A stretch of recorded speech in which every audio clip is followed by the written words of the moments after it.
Hi, I'm Gong Xian, also known as the Opponent Online. This will be my world record attempt at elevator action returns, any percent. Joined here by my commentator, the current and former world record holder, Ryudo. Hey, how's it going, everyone? I am absolutely jazzed to be joining in for a potential world record run from the opponent here today, and I hope that you're all here as well. Excited to learn about elevator action returns if you've not already learned about it. It's one heck of a speed run in terms of you learn something new every stage, and also it's a very funny game that sometimes rewards going slow with some time saves. So get ready for a lot of deaths and a lot of slowdowns because we're going to make this happen here. Right, okay, let's get started. I have that set on free play. Also, I'm using a development build of MAME, a pre-release 0266, which fixes missing graphical effects that have not been emulated in about 20 years. We'll begin in 3, 2, 1. Okay, and first thing is, Ryudo discovered a new technique just a couple of days ago. Walk here, not run. And bring the next elevator. This is actually an optimization. It's such a weird optimization. It fixes all the weird cycles in the rest of this level here. You're going to be seeing a death here right away that will give you invulnerability to drop off a singular floor so you can keep running and not have to wait for certain elevator cycles. This one here might seem unintuitive.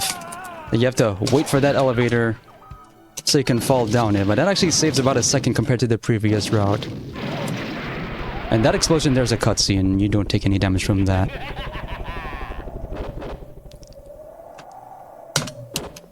And the rest of the level, and I should say, as well as the game, is pretty straightforward and simple. You're going to be seen as gunning for these red doors. You have to be able to collect it before you can move on to the next section of the map. Otherwise, you are completely locked out. So that is going to be the entire goal of Elevator Action Returns, trying to get to these red doors as fast as possible through death orbs, invincibility, and otherwise.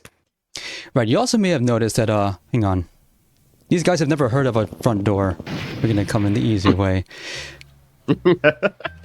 So, you may have saw in the character select that RGLtvs here has the lowest speed stat.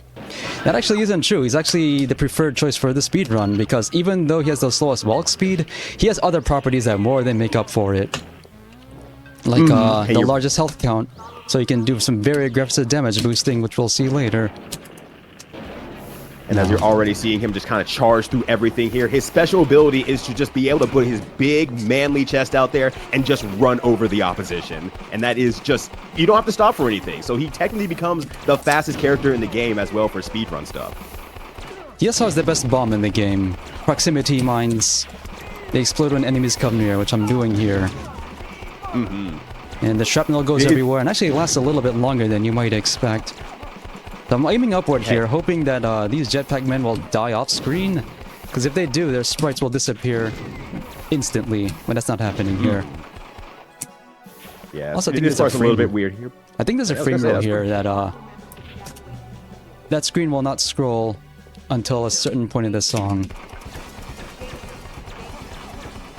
And so for this section here as well, you can see that we are sitting down, like crouching a certain way, and the dudes from the back are just walking in saying, I don't want none of that gun smoke, and walks out immediately. That is a perfect positioning where the gun flare has to be lined up with that back line in the airplane so that they just decide, no, I'm good, until the red guy comes out. And the red guy is their leader. You notice I was walking to the left at the end of that? That puts you in the correct position to make that really important skip I just did. You use your iframes to jump down one entire floor. Normally you lose a life if you should do that, but this is another property of RGLtvs is that his walk is strange enough where he's able to make that jump exactly. It should be possible with other characters, but I haven't worked out a reliable method to do that yet. Maybe not a little bit of a oddity. But yeah, take another death here real quickly, and go ropes you to the top. And you're going to be seeing that quite a few times throughout this run as well, once again. I take a jump there to the right to land on the very left edge of this elevator that is the goalpost. A nice little cutscene here about this dude in the red jacket laughing at us. Hate that guy. I'm actually on PB pace just now. Yeah, I was going to say, that seemed really smooth, actually. So I was actually in the few hours before this run, I was trying to perfect a route here. Let's see if it works out, or I should be able to make that elevator right before it goes. I did. Nice. So there's a lot of peculiarities in this area here with the elevator cycles where that elevator we barely caught it. And it's just because you get there a little bit too fast, it'll leave immediately. But if you get there slightly too slow, it will also leave immediately. So to be able to keep that whole thing smooth, you just have to get there at the right time. Right, and it's another trick for frame optimization. If you hold down the start button as you lose your last life, your next credit will begin on the earliest possible frame. I messed up a jump there. That's fine. It's actually gonna do that. I didn't get to do my special death whip that I invented. That's fine. It doesn't actually save that much time.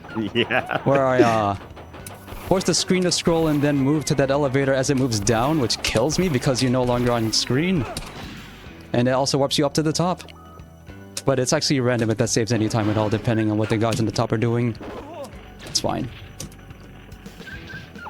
A little bit of damage here won't be too big of a deal, most likely. Ooh, well, that'll be a little bit rougher, but it should be fine. We can still make it up to the top. And if you die at the boss, it's not the absolute worst thing in the world, because you're just in the boss zone anyway. Oh yeah, stage 3 is just an RNG jamboree. Your ability to get the world record or even a personal best depends entirely on whatever happens in this stage, which you have very little control over. I'm trying to control it with some tech that I've been trying to invent all morning and most of the previous week. Right here. I died.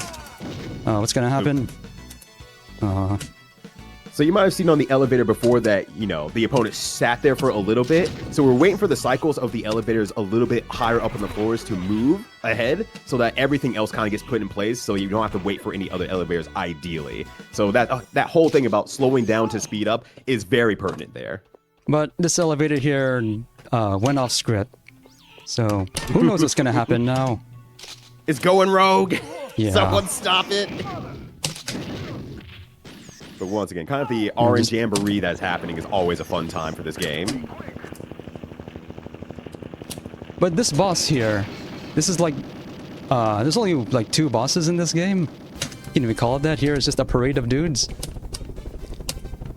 And this makes or breaks a world record attempt, because everything here is completely random. I don't have a consistent strategy here, and I don't think one exists because these guys just move wherever they want to.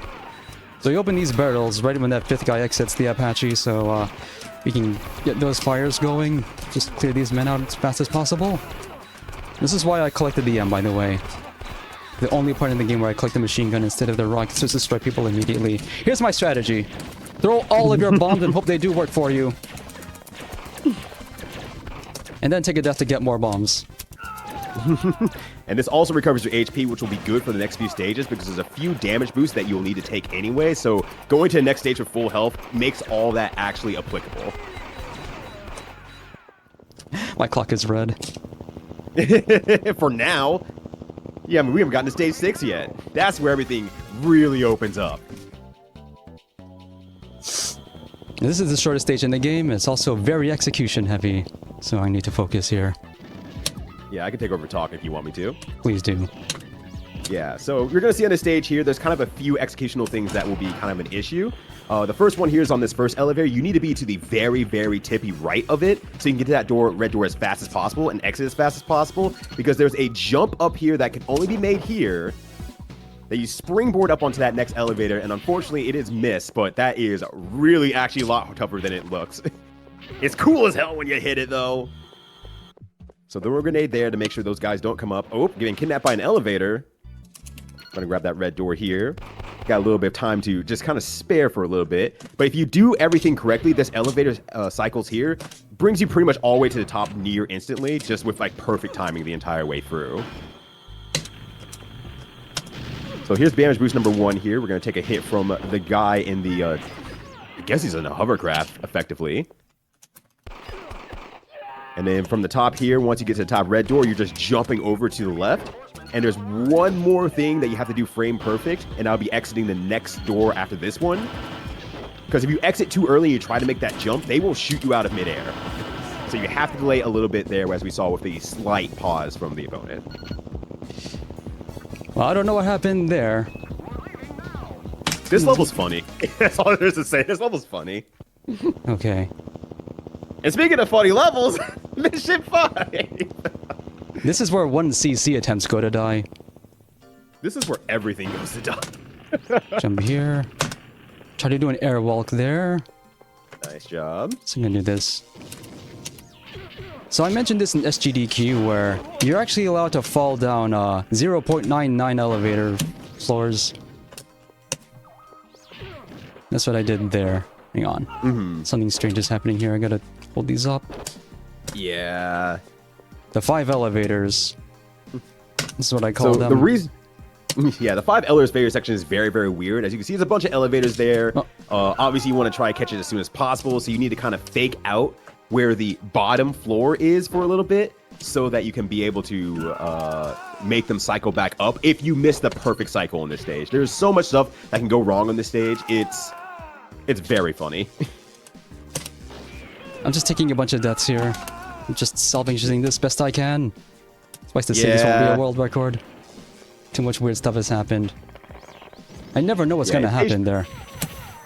Yeah, stage 5 is an unfortunate stage that if something goes wrong, everything goes wrong. It is so hard to accidentally fix the stage ever. I have at least optimized the route here. I can wait this out. So, would you like to hear my dirty secret for timing everything in this game? Please. Okay, waiting here. So look at the text in the top that says push start button to start. Those alternate every 1 second. And everything in all the elevators in this game and all the enemy behaviors run on 3-second cycles. So if you count the number of times that text changes, you can time just about everything you need to here. That's genius. Oh my god. I have to wait for this next elevator to go down. So I can do this. Yeah, that's how I was able to time that. I was waiting for the push start button to start text to change one time. Now we have to make sure the screen doesn't scroll here. Yeah, so here's an interesting thing on this section as well. So we saw that, you know, the opponent did jump out of the elevator and launched it back up, and that scrolled the screen back upwards. So that forces all the rest of these elevators to stay on a very specific cycle, so that when you run from across the screen to the other side, you should get there enough time to be able to catch it pretty much fine all the way down. It's not a perfect science, but it's very ideal compared to trying to wait and fight on every single floor. So this part, I will be taking over immensely because the opponent has absolutely made this part 100% perfect, and we'll need to focus on it as well.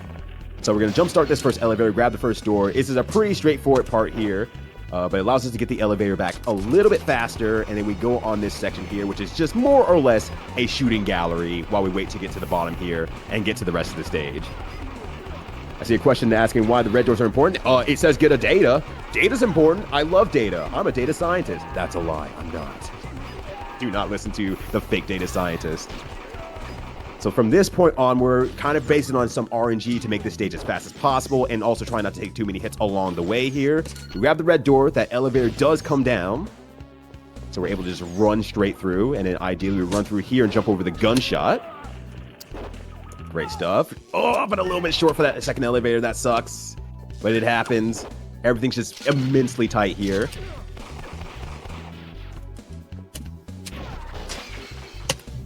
So some cycles here are not exactly perfect, but that's absolutely fine. So a lot of the time save comes later in the quote-unquote boss arena, I think is the best way to call it. You're all going to see a timer come on screen here once we scroll the screen up one more time. That will, you know, start counting down to something going on. I'm sure it's not that big of a deal. So you make it to the top of the room as fast as you can. You defeat the boss before the timer runs out, and you get the ending to the game. So here, ideally, if a shot got set up there, we would be able to do a little skip there. It doesn't come out, unfortunately. So gonna wait down here, go grab the red door. And then we're gonna scroll the screen up, and we're gonna be looking to the top left of the screen. And once that elevator up there goes up a floor, then we can start moving up. What we're doing here is creating a fake ceiling so that once that goes up, it thinks, oh, it's reached the top floor. Let me just go ahead and head back down.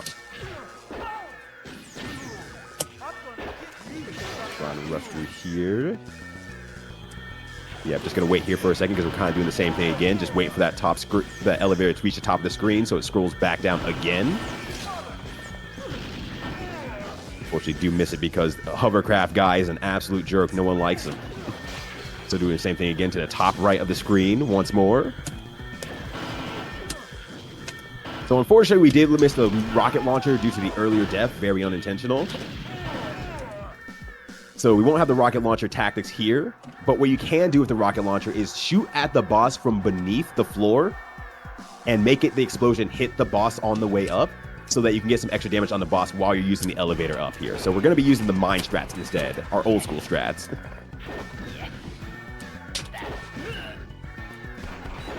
Just keeping it simple, keeping it safe here.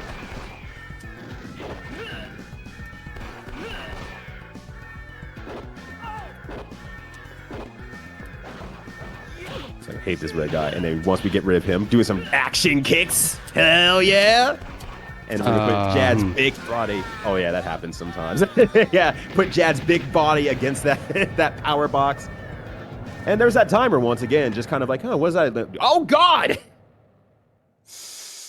Well, that run went. Good ending. Yeah, just about everything went wrong there. I wasn't paying attention to my health, so I couldn't do any of my fun tech there. That's an attempt.